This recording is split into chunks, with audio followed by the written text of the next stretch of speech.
puissant sur le thème délivrance du faible de la main de puissant. Job, chapitre 5, verset 15. Ces moments spirituels seront conduits par le prophète Malish Abdel. Jésus a la capacité de faire quelque chose qu'avec toi qui était abandonné parce qu'il est spécialiste dans ça. Et je prophétise sur quelqu'un. Tout ce qui a été abandonné, le Seigneur est capable de relever cela, de reconstruire cela. Le miracle t'accompagne. Votre temps de visitation est arrivé dans un puissant programme de prière, de délivrance et de restauration. Lieu numéro 6593, avenue de Monguier, quartier Bel Air Mazout, référence arrêt des Oliviers à côté de l'antenne Vodacom. Heure 15h30 à 18h30. Infoline 081 360 68 12. Ne manquez pas à ce rendez-vous divin qui marquera votre destinée. Célébration jubilaire MET 2026. Welcome Caribou.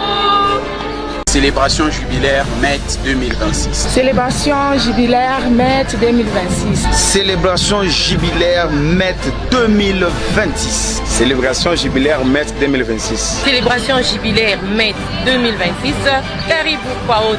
Peuple des dieux, habitants de la ville de Lubumbashi et d'ailleurs, la mission évangélique École de Tyrannus vous invite à prendre part à la grande célébration jubilaire MET 2026, marquant 50 jours de prières intenses pour la transformation des vies. Du 5 avril au 31 mai 2026, venez vivre un temps puissant sur le thème délivrance du faible de la main de puissant. Job, chapitre 5, verset 15. Ces moments spirituels seront conduits par le prophète Malish Abdel. Jésus a la capacité de faire quelque chose qu'avec toi qui était abandonné parce qu'il est spécialiste dans ça. Et je prophétise sur quelqu'un. Tout ce qui a été abandonné, le Seigneur est capable de relever cela, de reconstruire cela. Le miracle t'accompagne. Votre temps.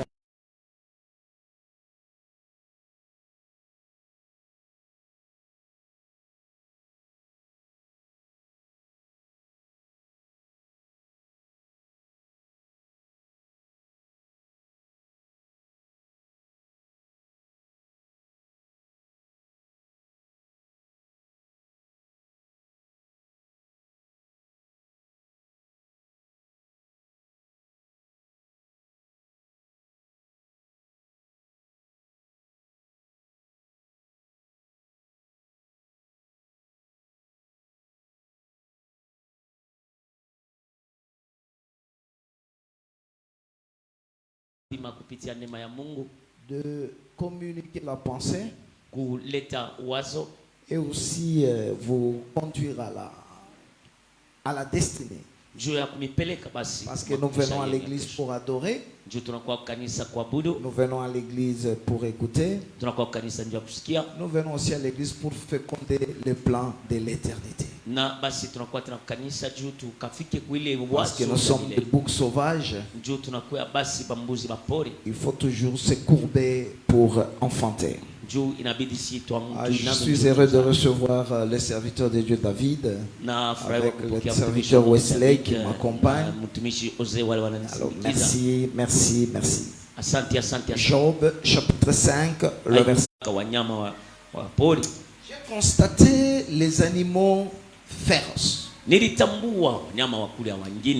J'ai vu les lions, j'ai vu les léopards, j'ai vu tous ces animaux-là. Et quelque part, après, je vois des animaux faibles. L'antilope. Et une question m'est venue directement. Ces deux types d'animaux sont tous dans la forêt. Des milliers d'années. Le faible et le fort. C'est un combat déséquilibré. C'est un combat réel. C'est un combat permanent. Mais déséquilibré. Vous mettez les lions et vous mettez l'antilope. Mais il n'y a pas match. Mais j'ai réfléchi. En autant d'années, les animaux sauvages n'ont jamais exterminé les animaux faibles.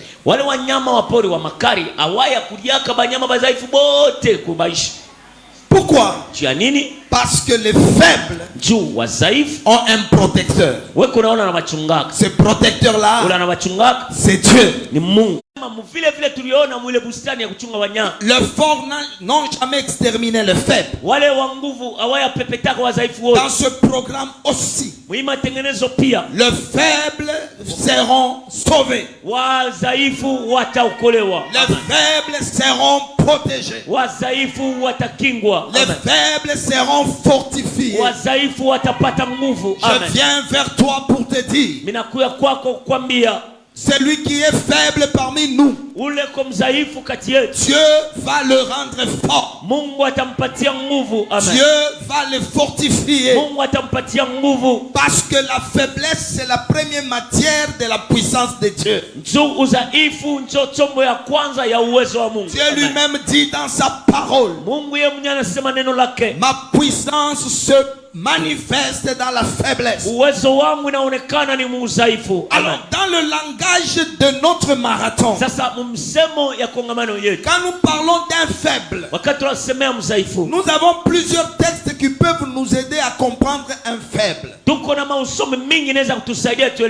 Mais Job commence le texte avec ainsi Dieu protège. C'est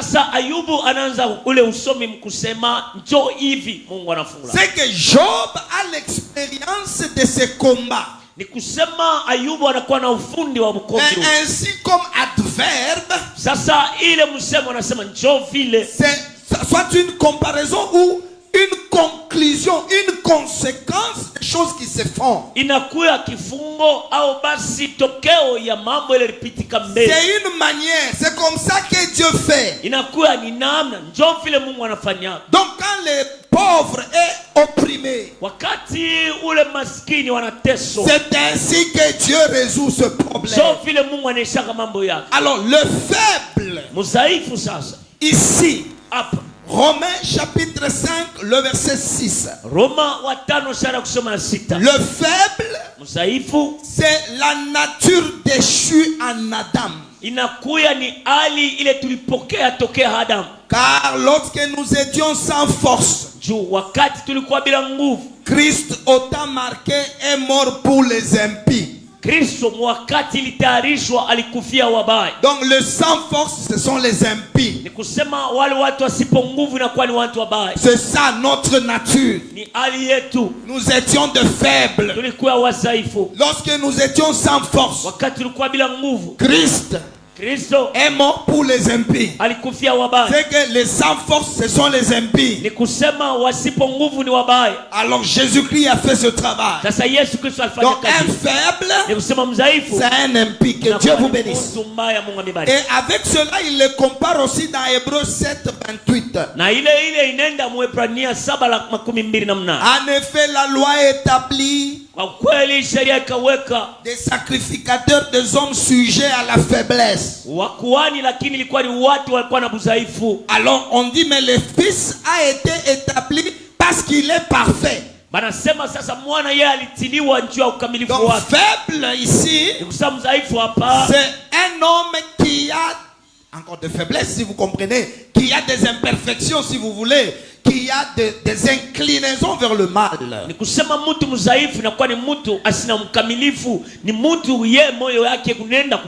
première définition, quand vous voulez comprendre faible dans la spiritualité, c'est un pécheur. C'est pourquoi depuis que Adam est tombé, nous sommes devenus faibles. Satan nous domine. La maladie, c'est l'expression de notre faiblesse. La mort, c'est l'expression de notre faiblesse. Mais Dieu va nous délivrer. On me donne amen. Dieu va nous délivrer. La deuxième définition d'un faible, Zacharie chapitre 13, le verset 7. Épée. Lève-toi sur mon pasteur. Simama pa mchungaji wangu. Et sur l'homme qui est mon compagnon. Na mtu yule anatembea nami. Frappe le pasteur. Pika mchungaji. Et que les brebis se dispersent. Na makondoo wazambalale. Et je tournerai ma main vers le faible. Na mkono yangu taigeuza kwa mdhaifu. C'était une prophétie. Ilikuwa ni tabiri messianique. Ya kimesia. On devait frapper le pasteur. Walipasha kupika mchungaji. Et quand le pasteur est frappé, na wakati mchungaji anapikwa, les brebis se dispersent. Makondoo wanazambalala. Et quand les brebis se dispersent, na wakati makondoo inazambalala, la main de Dieu se tourne vers le faible. Mkono ya Mungu sasa itageukia. Or vous tous vous savez sasa wewe wote mnajua que le pasteur c'est Jésus-Christ. Ya kusema mchungaji ni Yesu Kristo. À la croix il a été frappé. Kwa msalaba alipikwa. Et les brebis c'est Israël. Na makondoo ni Israel. Qui est dispersé. Ile na zambalala. Et Dieu tourne la main vers les faibles. Na Mungu mkono yake anageuzia wazaifu. Les faibles c'est nous les nations. Wazaifu ni sisi mataifa. Pendant que je prêche, la main de Dieu est chez nous. Hapa niko nahubiri mkono wa Mungu iko kwetu. Je prie pour toi aussi. Na kuombea na wewe. Que la main de Dieu te ramasse. Mkono wa Mungu ikulokote. Que la main de Dieu te façonne. Mkono wa Mungu ikutengeneze. Que la main de Dieu te donne. Mkono wa Mungu ikukaburie. Parce que c'est nous qui étions faibles. Tunisia tulikuwa wazaifu. On n'avait ni Dieu, hatukuwa na Mungu, ni promesse, hatukuwa na ahadi, ni parole, hatukuwa na neno, ni prophète. hata nabii mwenyewe. Donc la mort du pasteur a fait que la main de Dieu soit chez les faibles. Les faibles c'est qui? C'est nous qui n'avions pas Dieu. Troisième défi. Quatrième. Romains chapitre 14 le verset 2. Tel croit pouvoir manger de tout. Tel autre qui est faible ne mange que des légumes.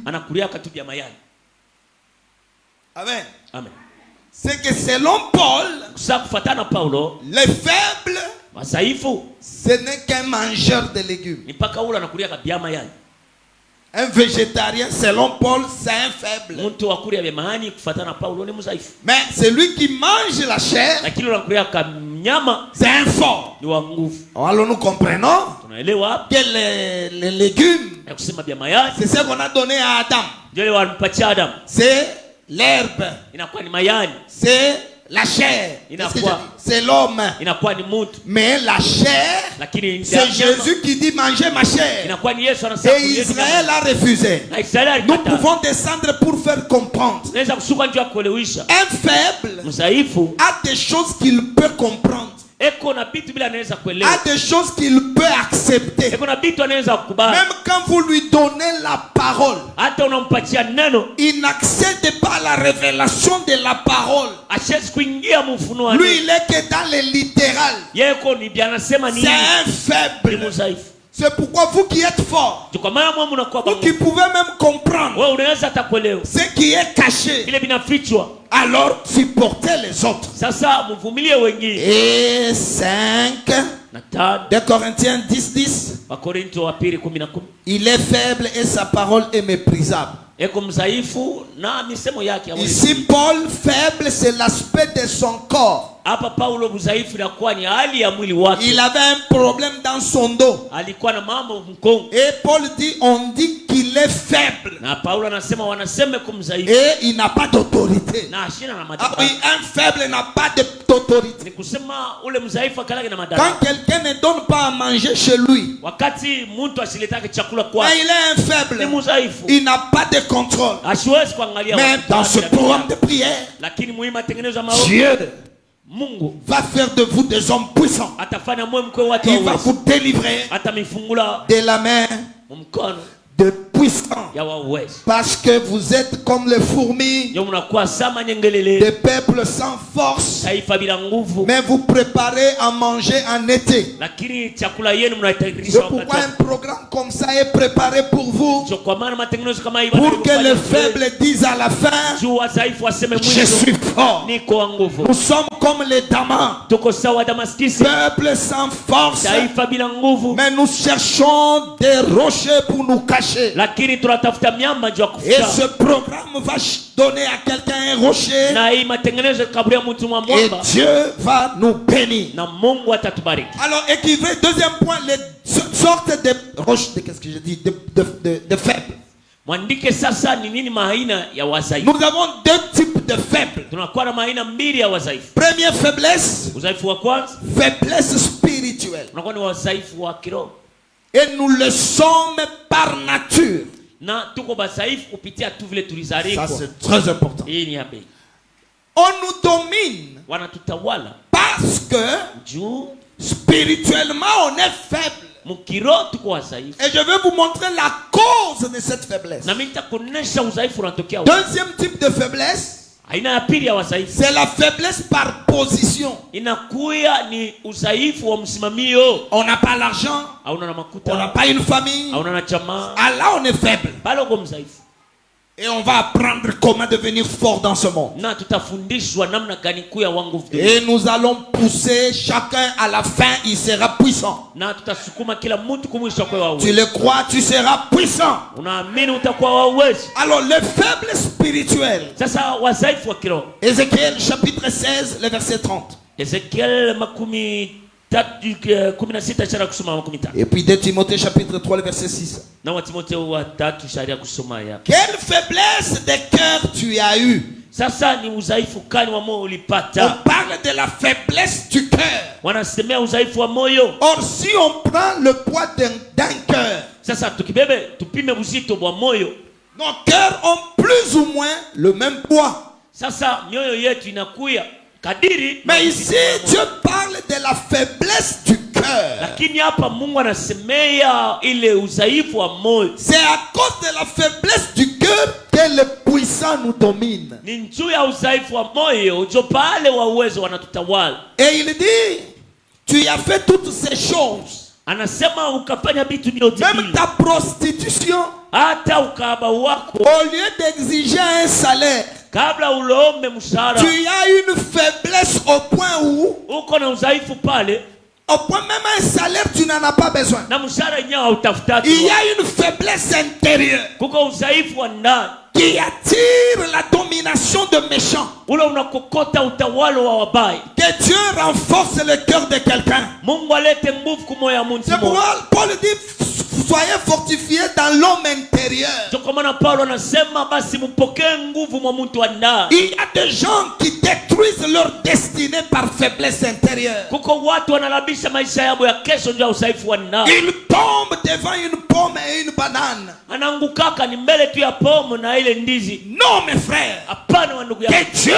fortifie votre intérieur. Mungu alete nguvu mtu wa ndani. Que Dieu rende votre intérieur capable. Mungu awezeshe mtu wa ndani. Vous pouvez être chétif extérieurement. Unaweza kuwa mfupi lwa nje, Intérieurement grandissez. lakini hii ndani komea. Intérieurement soyez fort. Ndani kuwa wa nguvu. Résistez au péché. Pinzana na dhambi. Quand quelqu'un commet le péché, Wakati mtu anafanya dhambi, c'est que intérieurement il est faible. ni kusema ndani yengali mzaifu. Et dans 2 Timothée 3:6, Na wa Timotheo wa pili 3:6 il parle de femmes ayant un esprit faible. anasemea wake wale wanakuwa wadhaifu. Ces femmes ayant l'esprit faible. Wale wake wanakuwa wadhaifu. Quand quelqu'un entre dans leur maison, Wakati mtu anaingia mnyumba zao, il les captive. anawabamba za watu. Car ce sont des femmes chargées de péché. Juni wake weko na mazambi. Ce qu'on a dit de toi Ile walisemea juu yako détermine ce que tu dis de toi-même.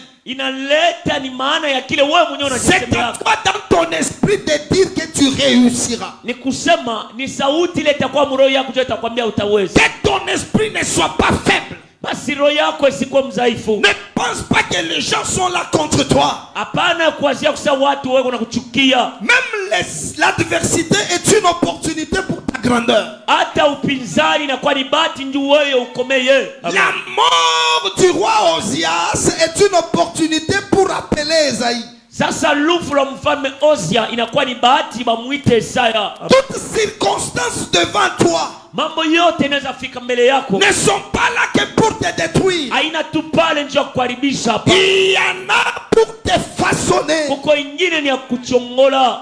Quand tes frères taillissent, Wakati wa ndugu yako wanakuchukia, grandissez dans l'esprit. komea mwakili. La mort de ton père n'est pas la fin de ton histoire. Lufu la baba yako haina mwisho hadithi yako. Il faut confesser que tu réussiras. Inabidi kukiri ya kusema nitaweza Dieu paka. est là avec toi. Mungu weko pale na wewe. Quand l'esprit est faible. Wakati roho inakuwa mzaifu. Même quand on te donne pas, tu te condamnes. Wakati hawakupe wewe mwenyewe unajihukumu. Mais si ton esprit est fort, Sasa kama roho yako iko nguvu, la haine est une opportunité pour moi. chuki inakuwa bahati juu yangu. Dieu va t'amener là où il a prévu. Mungu atakupeleka kulatayarisha. Dans Michée on parle, ils auront la nuit sans des visions. Wanasema mkitabu ya Mika watakuwa na busiku lakini hawataona maonyo. C'est que la nuit Ni kusema usiku peut apporter des visions et des oracles. inaweza kuleta maonyo na misemo ya Bwana. Vous qui passez par des moments difficiles, Wewe unapitisha wakati wa kigumu, que ton esprit commence à recevoir la force. roho yako ipokee nguvu.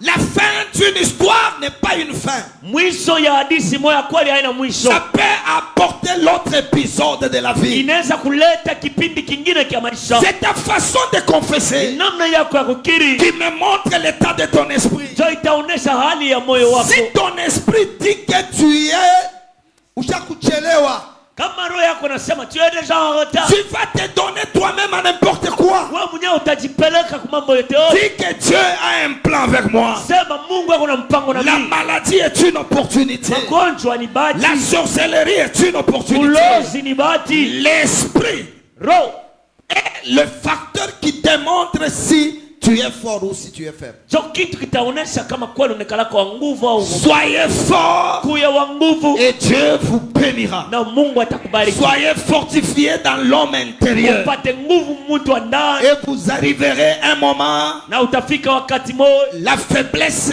spirituelle, udhaifu wa kiroho c'est cette capacité qui nous amène à être chargés de péché.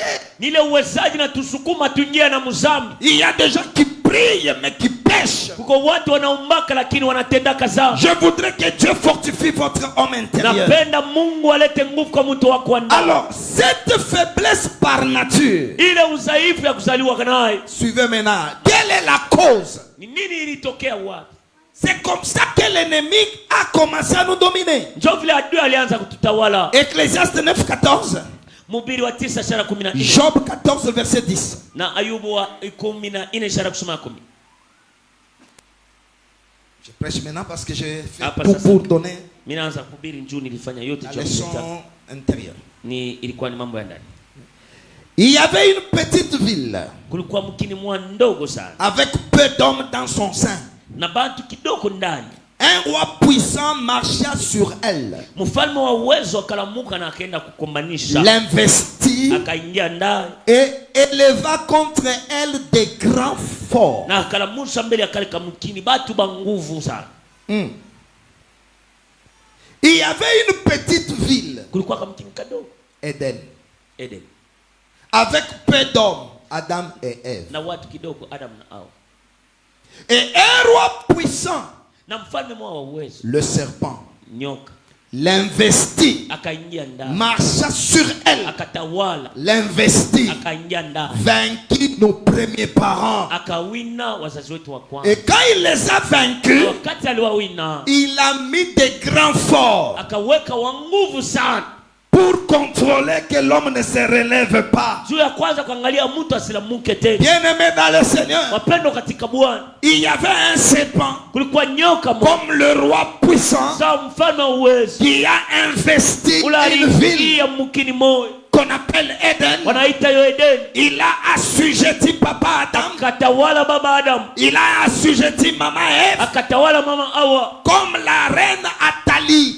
sawa ile malkia Hatari. Quand elle a vu que son fils est mort, Wakati aliona mwana wake kufa, elle s'éleva, akasimama elle tua toute la race royale. akaua watu wote walikuwa mjamaa. C'était ça l'histoire. Ndio ilikuwa hadithi ile. Satan a investi l'humanité Shetani aliingia mdunia et il a établi des grands forts. na akaweka watu wa nguvu. La sorcellerie est maintenant là. Ulozi bukwamo, La maladie est là. magonjwa ikwamo, La mort est là. lufu lukwamo. C'est pour empêcher à l'homme Ndio kuzuiza mtu de devenir puissant. akuwe wa uwezo, Mais il y a une possibilité. lakini kuko uwezaji. Dieu délivre toujours Mungu anafungulaka tu les paka faibles udhaifu de la main mkono des puissants. ya wa uwezo. Alors notre problème commence là. Sasa ndio pale mambo yetu inaanzia. Quand il a investi, Wakati aliingia il a établi la chair. Il a établi le système du péché. L'homme ne peut pas se relever. Écoutez maintenant le verset principal de ma prédication. Job 14, le verset 10.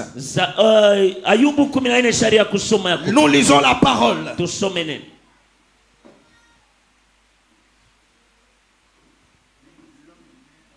L'homme meurt et il perd sa force. L'homme expire. Et où est-il? Acclamons très fort pour la parole. Acclamons très fort. Acclamons très fort. Acclamons très fort. Acclamons très fort.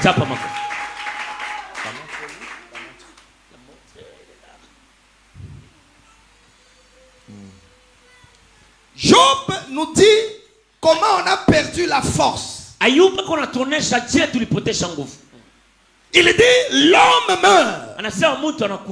Il perd la force. Mais le même Job, il dit mais il y a un autre homme. Lui n'est pas mort. Lui il a expiré. Et on commence à le chercher. Où est-il? C'est que par le premier homme, on a perdu la force. Mais par le deuxième homme, il a expiré et on le cherche. Or, depuis que l'humanité est humanité, il n'y a que deux hommes. 1 Corinthiens 15 nous parle du premier Adam et du dernier Adam. C'est le premier Adam quand il a désobéi. La Bible dit, lorsque tu mangeras, tu mourras. Et Adam a mangé.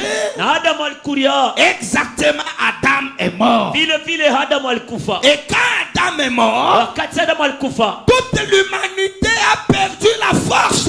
Nous sommes devenus la proie des puissants. Le premier à devenir fort, c'est Nimrod. Parce qu'il était contre l'Éternel. L'humanité d'aujourd'hui, ils sont puissants par la méchanceté. Ils sont puissants quand ils font du mal. Et depuis la chute de l'homme, Adam est mort. Il a perdu la force. Quelles sont les images de nous les adorateurs de Dieu? On nous appelle poussière. On nous appelle herbe. On nous appelle brebis. On nous appelle poussière. Notre adversaire c'est les serpents. On nous appelle herbe. Notre adversaire c'est le soleil qui sèche l'herbe. On nous appelle brebis. Notre adversaire c'est le lion. On nous appelle ver. On nous appelle vermisseau. C'est-à-dire nous devenons de plus en plus faibles. Notre combat avec le méchant est déséquilibré. Jusqu'à ce qu'un autre homme est venu. Lui il va expirer. Et quand il expire, on commence à le chercher. On dit, il est où? Dans l'ancienne alliance, j'ai étudié. 4 hommes ont expiré. Le premier c'est Abraham. Selon Genèse 25:8. Et Abraham expira. Le deuxième c'est Isaac. La Bible dit et Isaac expira. Genèse 35 le verset 28. Le troisième c'est Jacob. La Bible dit et Jacob expira. Si Abraham Isaac, Jacob ont expiré. C'est pour dire qu'ils sont vivants. Parce que la Bible dit, le Dieu, c'est le Dieu d'Abraham, d'Isaac et de Jacob. C'est-à-dire le Dieu des vivants. C'est que les gens qui ont expiré continuent à vivre. Mais Abraham qui a expiré, Isaac qui a expiré, sont à la table comme des grands. Ainsi, dans Marc 14, le verset 37, Jésus poussa un grand cri et il expira. Et quand il expira, les voiles se déchira. Et la Bible dit, quand les centeniers regardent la manière dont il a expiré, il a dit assurément, cet homme était fils de Dieu. C'est-à-dire l'expiration manifeste qui on est. Alléluia. Amen. Et c'est Jésus qui expire. Et quand il expire, on commence à le chercher.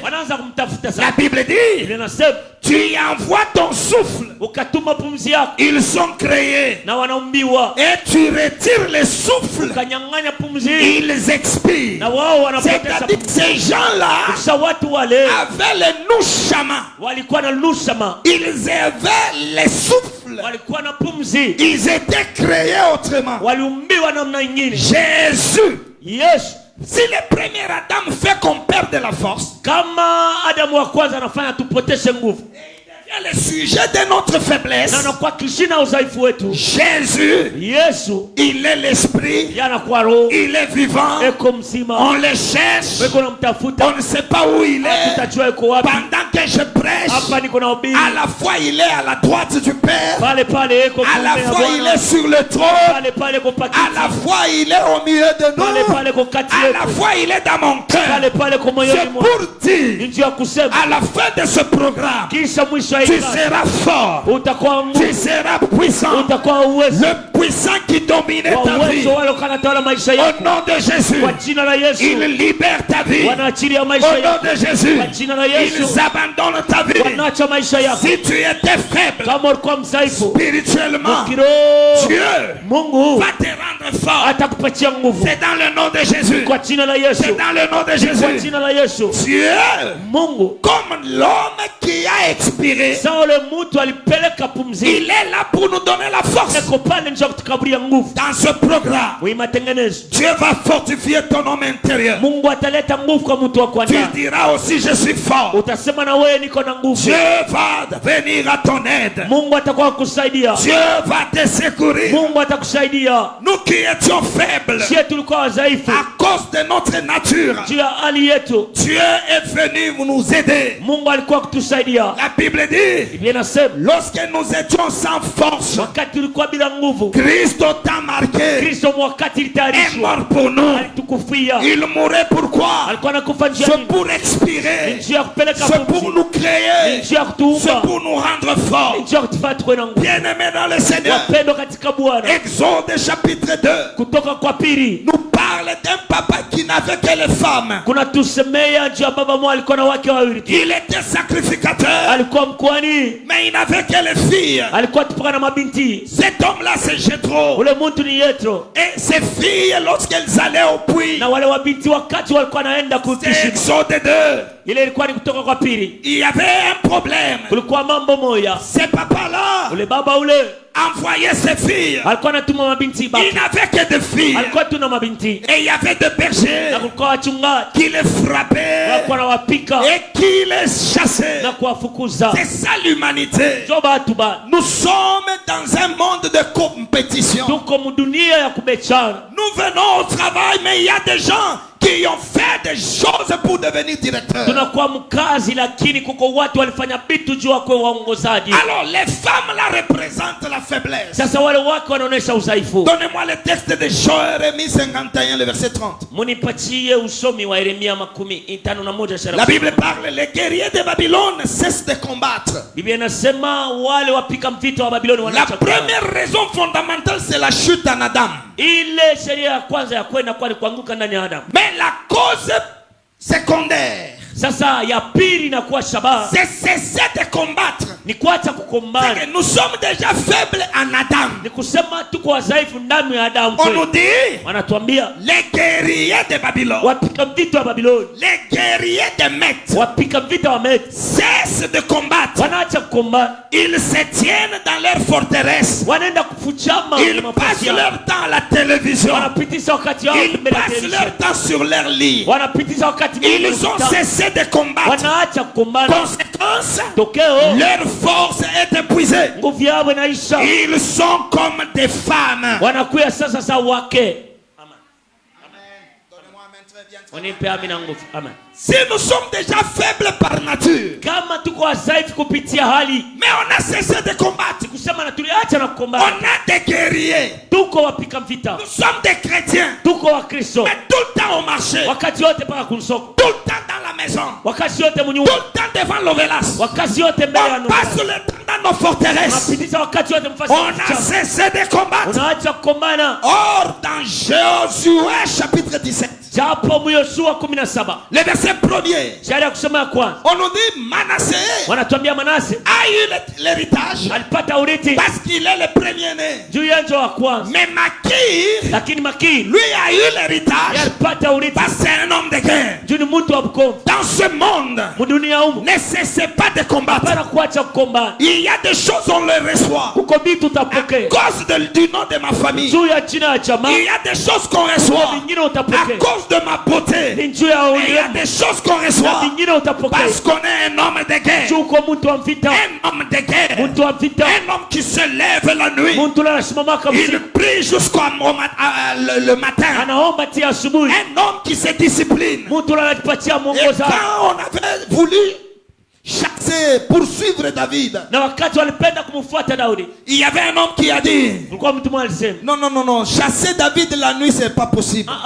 kumtafuta Daudi usiku habiwezekani. David c'est un homme de guerre. Daudi ni mtu wa vita. Il ne peut pas dormir avec les gens. Mais un homme de guerre a des disciplines. Mtu wa vita na yeye afana. Un homme de guerre ne peut pas passer son temps à la fête. Mtu wa vita hawezi kwenda wakati wote kukarao. Un homme de guerre ne peut pas passer son temps à jouer Nintendo. Mtu wa vita hawezi kwanza kucheza mchezo hii. Quand on cesse de combattre, wakati unaacha kukombana, on devient faible. Kwa mzaifu. La force est épuisée. Nguvu inaisha. Mais nous voulons ici ce soir. Lakini tunapenda magharibi ya leo. Nous allons combattre ensemble. Tutakombana pamoja. Et nous allons combattre à la maison. Na tutakombana nyumbani. Et à la fin nous serons forts. Na kumwisho tutapata nguvu. Nous avons des chrétiens qui ne prient pas. Tuko na Wakristo waomba. Nous avons des chrétiens qui ne lisent pas la parole. Tuko na Wakristo basoma keneno. La cause de notre faiblesse, c'est la chute en Adam. Ni kuanguka ndani ya Adam. Mais la deuxième cause, lakini ile ya nous sommes devenus des femmes. Des gens qui cessent de combattre. Des gens qui cessent de combattre. Donc nous avons ces filles. Ce sont des faibles qui ont cessé de combattre. Mais Dieu délivre toujours les faibles. Il y avait un homme habillé en égyptien. Mais il est venu au puits. Là où il y avait l'injustice. Là où il y avait les puissants. Qui frappait les filles.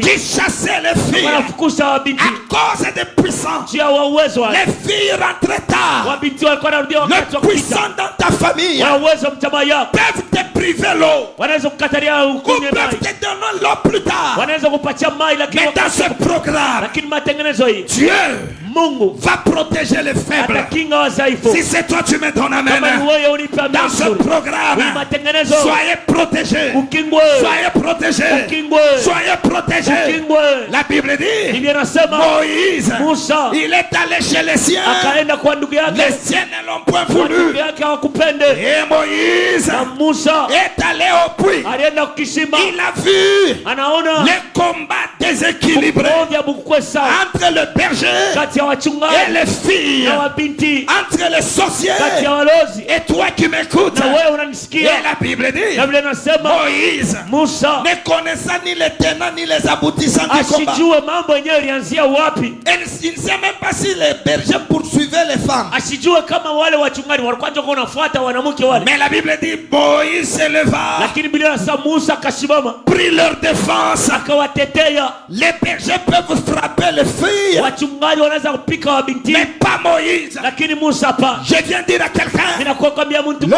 sorcier de ta famille, walozi wa chama ya les liens de ta famille makamba ya chama ont ya bloqué ta famille. isamisa ndio chama. Pas Jésus-Christ. Hapana Yesu Kristo. Jésus comme Moïse, Yesu sawa Musa il vient te secourir, anakuwa kusaidia, il vient te sauver. anakuwa kokoa. Et ce n'est pas demain, Haina kesho, c'est ce soir. magharibi ya leo. Jésus est devant Yesu toi. yuko mbele yako. Même si tu as fait des dégâts, Hata kama ulifanya même mabaya, si tu es coupable, hata kama wewe kuna kosa, Jésus, Yesu il s'élève devant toi. anasimama mbele yako. Je viens informer quelqu'un, Kwa kujulisha mtu mmoja, il va te défendre. atakutetea, Il va frapper et la maladie. atapika magonjwa, Il va frapper et la sorcellerie. atapika bulozi, Il va frapper et les liens. atapika Il mankamba, va frapper et la malédiction. atapika na laana yenyewe. Ce soir, Magharibi ya leo il est venu chez les siens. alikuwa kwa ndugu Et yake, les siens ne l'ont pas na ndugu reçu. yake Mais hakumpokea. à tous ceux qui le Kwa reçoivent, wote anampokea, il leur donne le pouvoir. anapatia daraka. Ce soir, Magharibi ya leo Dieu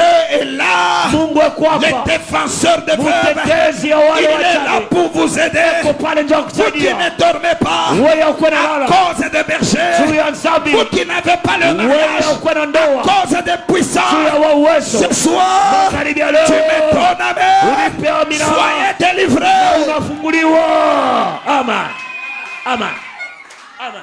Quelqu'un peut répéter après moi. Yahweh, Yahweh. Eh, Yahweh, Yahweh. Miaka na miaka mimi nashinda kupata mai. Miaka na miaka mimi nashinda kupata mai. Yahweh. Eh, Yahweh. Mimi napataka mai paka après bantu bote. Mimi napataka mai paka apre bantu bote. Kuweza paka après bantu bote. Kuweza paka apre bantu bote. Aina sema mishupende. Haina sema mimi sipende. J'ai des bergers, J'ai des bergers, des oncles, des oncles, des tantes des tantes qui me battent, qui me battent, qui me chassent qui me chassent à cause de ma à faiblesse. cause de ma faiblesse. Eh, mapiga mikono leo. Leo Lamuka. lamuka Nikombanie. unikombanie, Nikombanie. unikombanie, Recevez la délivrance. Recevez la protection. Recevez la délivrance. pokea ufungulivu, Recevez la protection. Pokea ukingo. Recevez la protection. Pokea ukingo. Recevez la Pokea délivrance. ufungulivu. Tu donnes même le son de délivrance. ninapokea ufungulivu. Amen, amen, amen, amen. Ce qui était rare Ile ikuku yake à kotupa cause des puissants juu ya wawezi devient réel. inakuya ya kweli Elle maisha. rentre aussi à temps. Nao wanarudia mbele ya wakati. Je bénis quelqu'un ce soir. Nabariki mtu mwa magharibi ya leo. Bile bakwenu banapataka taa. C'est que les gens de ta famille ont toujours un Mungu retard. kukombanie. Reçois-les ce soir. Na upokee magharibi ya leo. Amen. Et Dieu va changer et la rapidité et la qualité. Mungu atabadilisha na mbio na buzuri. Amen. C'est pourquoi la bénédiction, Jokoma na baraka c'est recevoir kupokea ce que je manque. kile minakosa. J'ai béni quelqu'un ce soir. Nabariki mtu mwa magharibi ya leo. Ce qui manque dans ta vie, Kile kinakosa maisha yako. reçois-les au nom de Jésus. Pokea kwa jina la Yesu. Bénédiction, Baraka c'est recevoir ni kupokea ce qui comble. kile kinafinikaka vyote. Bien-aimé dans le Seigneur, Pendo katika Bwana. ce qui va te combler, Kile kitakufinika c'est cela une bénédiction. itakuwa baraka. Recevez cela comme une Pokea bénédiction. kwa jina la Yesu. Je vois Moïse devant toi. Musa habillé en égyptien. Mais au-dedans, c'est un hébreu. Jésus est venu comme un homme. Mais en réalité, c'est Dieu lui-même. Dieu va te délivrer. Dieu va te protéger. C'est pourquoi je parle à quelqu'un. Ce soir, reçois avant le temps ta bénédiction. J'accélère ton mariage. J'accélère ton voyage. J'accélère ta maison. J'accélère ta maternité. Au nom de Jésus-Christ. Amen.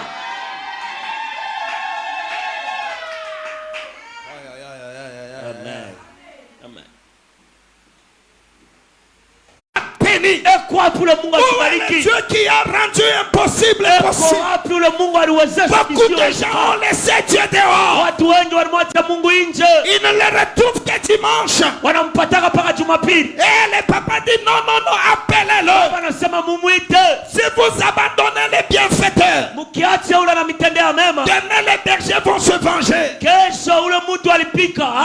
quand on a reçu Moïse, je veux que les gens ce soir reçoivent Jésus comme Seigneur, qu'il vous épouse, qu'il devienne votre mari. Vous devenez soumis à lui. Il va vous décharger. Demain, ce n'est pas vous qui irez au puits. Lui-même ira avec les troupeaux. La venue de Moïse dans la famille.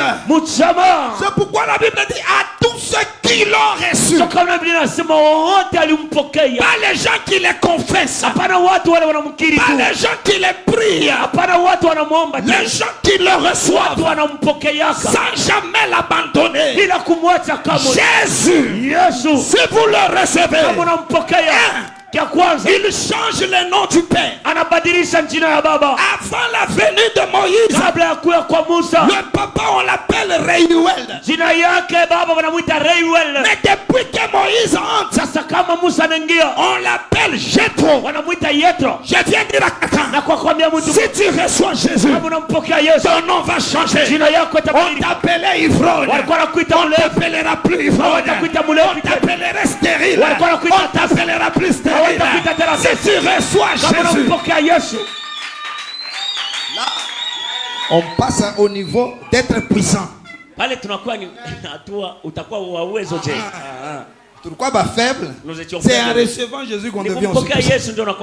Toi qu'on appelait pauvre, tu seras boss. Toi qu'on appelait zéro, tu seras héros.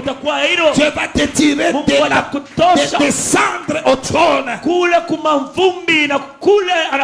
Comme tu es là ce soir, que Dieu entre dans ta vie. Non seulement qu'il te guérisse, mais qu'il entre dans ta vie. Qu'il change ton nom. Qu'il change ton nom. Qu'il change ton nom. Et dans cette famille, il n'y avait que les filles. Plus tard, il y a eu Obab. C'est que la venue de Moïse apporte ce qui manque. Je viens dire à quelqu'un, Moïse, ici, un homme venu de eaux. En réalité, il y a deux eaux. Les eaux d'en bas et les eaux d'en haut. Or, les eaux d'en haut, ce sont les paroles dans la bouche. Le véritable Moïse. Viens. Selon qu'il est écrit, le potier n'a que deux vases. Il dit, il a fait le premier vase qui a échoué. Et il va faire le deuxième vase qui a réussi. Dieu n'avait que deux vases. Le premier Adam et le deuxième Adam. Le premier Adam a échoué. Le deuxième Adam n'a pas échoué. Son nom c'est Jésus. Le premier Adam c'est Moïse. Le deuxième le deuxième vase c'est Jésus. Le premier vase c'est Joseph. Le deuxième vase c'est Jésus. Avec Jésus, Dieu va te donner ce que tu manques. Tu me donnes amen. Reçois ce que tu manques. Reçois ce que tu manques.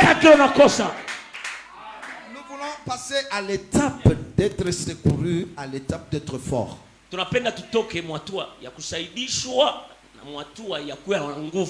Parce que si tu restes faible, on va te dominer. Job 22 nous dit que la terre est livrée entre le maître le plus fort. Mais dans ce monde, on parle. Il ne faut pas cesser de combattre. Amen. Il l'a dit, tu. Ne pleure pas, parle. On ne combat pas que dans la prière. On combat par la confession. Que les faibles disent, je suis fort. Chaque matin quand tu te lèves, parle. L'épée dans ta bouche. C'est cette confession. C'est en confessant qu'on réussit. Je viens dire à quelqu'un, Moïse, lorsqu'il vient et il change ton nom, même toi, tu étais méchant, tu étais impudique, il change ton nom, il change ton nom, il change ton nom, on t'appellera un nom nouveau que la bouche de l'Éternel va déterminer au nom de Jésus. Si tu reçois Jésus, ta faiblesse va tomber. Je prie pour toi que Dieu te soutienne. Les bergers vont être battus. Les bergers, je le chasse. Tu me donnes amen, je le chasse. Tu me donnes amen, je le chasse. Tu auras l'eau propre, l'eau temps.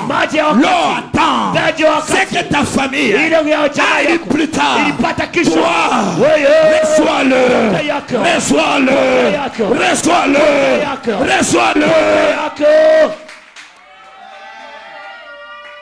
Ils ont cessé de combattre.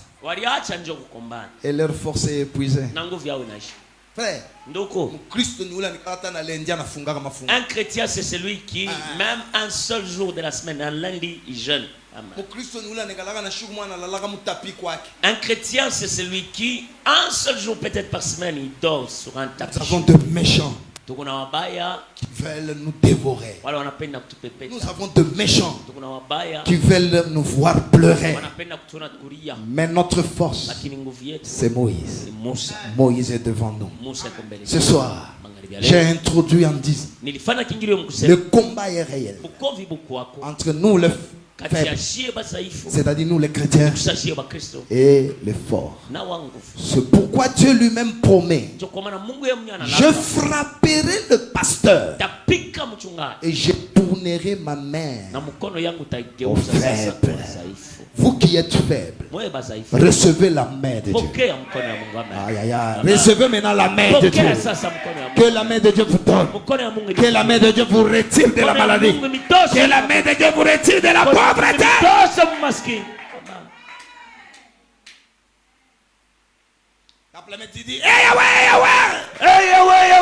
J'ai besoin de ta main.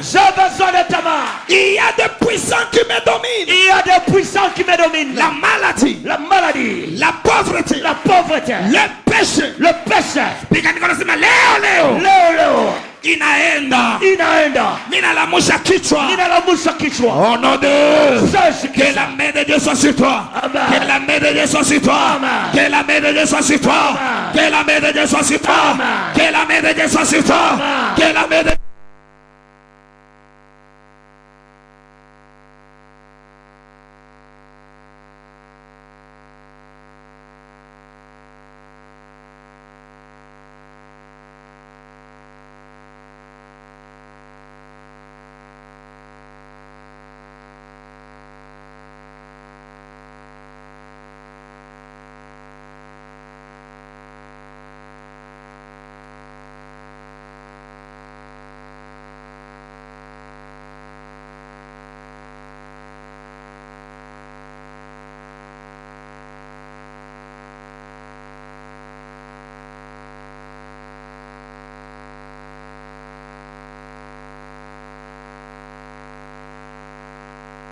Célébration jubilaire MET 2026. Célébration jubilaire MET 2026. Célébration jubilaire MET 2026. Célébration jubilaire MET 2026. Célébration jubilaire MET 2026. Caribou Kwaote. Peuple des dieux, habitants de la ville de Lubumbashi et d'ailleurs, la mission évangélique École de Tyrannus vous invite à prendre part à la grande célébration jubilaire MET 2026, marquant 50 jours de prières intenses pour la transformation des vies. Du 5 avril au 31 mai 2026, venez vivre un temps puissant sous le thème délivrance du faible de la main du puissant. Job, chapitre 5, verset 15. Ces moments spirituels seront conduits par le prophète Malish Abdel. Jésus a la capacité de faire quelque chose qu'avec toi qui était abandonné parce qu'il est spécialiste dans ça. Et je prophétise sur quelqu'un. Tout ce qui a été abandonné, le Seigneur est capable de relever cela, de reconstruire cela. Le miracle t'accompagne. Votre temps de visitation est arrivé dans un puissant programme de prière de délivrance et de restauration. Lieu numéro 6593, avenue de Monguier, quartier Bel Air Mazout, référence arrêt des Oliviers à côté de l'antenne Vodacom. Heure 15h30 à 18h30. Infoline 081 360 68 12. Ne manquez pas à ce rendez-vous divin qui marquera votre destinée. Célébration jubilaire